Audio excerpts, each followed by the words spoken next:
We hear a lot about carbon farming in this period. It's like a buzzword at the moment in Europe. But what is really carbon farming and what are its real practical, concrete applications? We came to Perwez in Belgium to show you what it really means and what are its concrete applications. So come with me. I think it's important, first of all, to remind ourselves that farming and forestry are the two only sectors that have a natural ability to store carbon in their soils and in the biomass that they produce. Why? Because of photosynthesis, the act of actually taking carbon out of the atmosphere and not only building vegetation, but also building soil. And the difference between a dead soil that's usually more pale colored that will resemble sand and a living soil which is more brown is mostly the carbon. And when we look at climate change today and the urgency to tackle that topic, well, there's a great ability for farmers to actually confirm themselves as part of the solution rather than as part of the problem. Hold on a second. Let me tell you a bit more about the guy on screen who's speaking so passionately about carbon farming. His name is Chuck de Leiderkirk. He's the co-founder and CEO of Soil Capital. His company acts as an intermediary between farmers and third-party companies eager to purchase carbon credits that they generate thanks to carbon farming activities. In the EU, most private carbon farming projects work more or less according to this model. But I'll let Chuck explain how it works concretely for him. Our company helps farmers calculate their carbon emissions, certify any improvements, and get paid for those improvements in the form of carbon certificates. So let's look at the big picture first. When a farmer enters a program, he will get paid for 2 points. One is every ton of carbon stored, and the other point is every ton of greenhouse gas that is avoided. For every ton that is stored or avoided, we will generate carbon certificates for the farmer. And the carbon certificates will be purchased by organizations who wish to have a positive climate contribution in some form.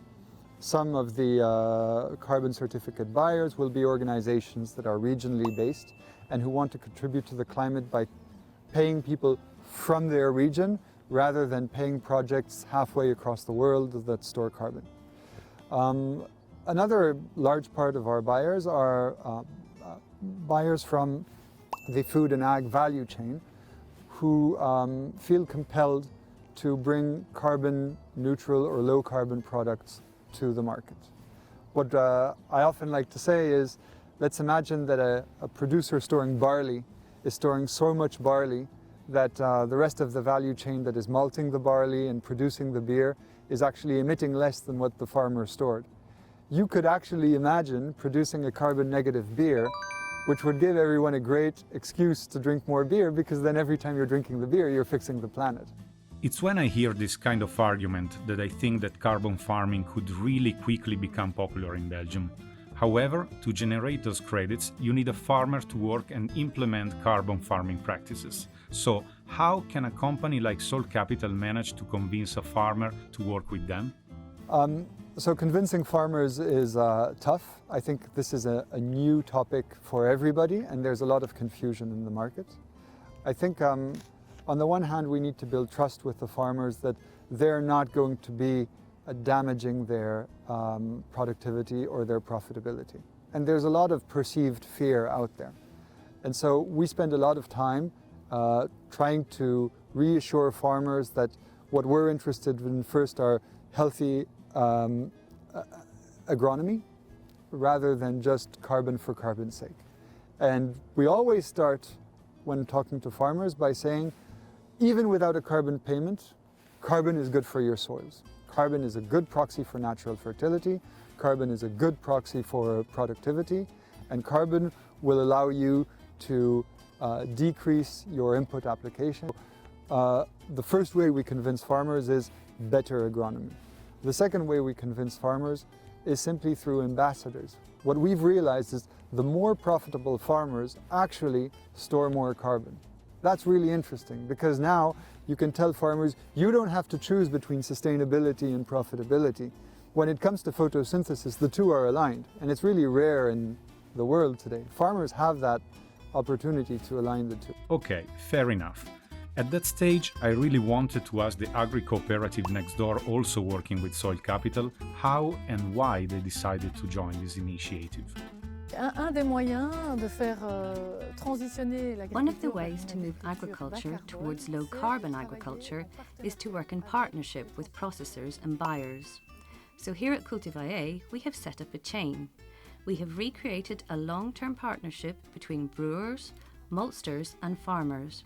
So today there are 40 farmers who produce barley. There are 30 brewers who buy this barley locally, and in the middle there are maltsters, 2 maltsters who have decided to favour barley that is produced in low-carbon agriculture. So to be able to demonstrate that this barley is indeed produced in low-carbon agriculture, we use the Soil Capital tool, which calculates the carbon storage in the soil. And we also have a small not-for-profit agronomic consultancy that does networking, bringing farmers together and organising field tours to be able to emphasise specific techniques for moving towards this low-carbon agriculture. In fact, farmers are ready for this transition, so carbon farming or agriculture encompasses a few practices, such as covering the soil, using organic inputs or reducing tillage. Farmers can adapt. They are ready for change. They have always been open to adapt. In the past, they were asked to produce in terms of quantity, so they produced in terms of quantity. If today we ask them to do things differently, they will adapt and do things differently. I think that today it is the citizen, the politician, and the processors who must decide to invest in the farmer, because the farmer is key. They take care of the environment, they take care of our health, and therefore they take care of the planet. And so we have to put them back in their rightful place. If we put the farmer back at the centre, we will be able to change a lot of things because they are the basis of everything. But in order to put them back at the centre, we have to recognise their place and we have to reward them properly for all the actions they have put in place. Because we don't see these actions. Most citizens nor politicians don't see this in their daily life. The farmer is all alone on the farm, and they are the one who is going to change everything. They alone are going to change their rotations. They alone are going to buy a new machine to be able to farm differently. They are alone on the farm, so in order to make these changes, farmers need to be supported. After spending all this time talking about beer, I wanted to discuss with a brewery that is purchasing the carbon credits sold by Soil Capital to see what their motivations were and the benefits they foresee by being part of a carbon farming program. Bonjour Andrea, moi c'est Antoine Limbourg. Hi Andrea, I'm Antoine Limbourg and I'm the associate of Peter Gerard. So we decided to launch this little project in 2014, and actually we had the same philosophy, Peter and me, from the start, and that was producing is easy. But we are required in this world that we live in to produce well, in a sustainable manner. So we put a big emphasis on sustainability and short supply chain. Sustainability meaning everything related to saving energy, using solar, water reclamation, cleaning, and heat recovery. But what really interested us was this idea of short supply chain. So for us, it was essential to find local suppliers that could provide us with, at the very least, the raw materials. So you're asking me what kind of relationship we have with farmers and how we work in a short supply chain and in a circular economy. So starting from the design of our machines, we have made a fundamental adaptation, namely an automatic dedraffing. At the level of the filter bottom, so this is during the process of filtration of the beer, we remove the spent grain from the brewing process, so the draft, and this is sent directly outside via a nozzle, so the farmer, our neighbor who lives 50 meters from us as the crow flies, can come and pick up this spent grain or draft to feed his animals, or more precisely his cattle that will produce manure that is used to enrich the soil in the fields, and the fields which are in turn used to cultivate malt barley that will then come back to us. Now we are developing another project which is to make carbon neutral beer, or if we can, a beer that is carbon negative. Let me explain. So a beer, whether it be the beer itself or the bottle, has a carbon footprint. The idea, of course, is that we will have an impact on the cost of raw materials and the beer that we will be able to feed back. Now we are in the process of raising prices again. We have already integrated a part of this increase because we are expecting increases in the costs of all raw materials. We can already see it now. So that will happen somewhere as a part of this overall cost increase and will be accompanied by communication that will justify the payment of a higher price. And now that I know that drinking beer can help the climate, I finally found a way, a tasty way, to save the planet.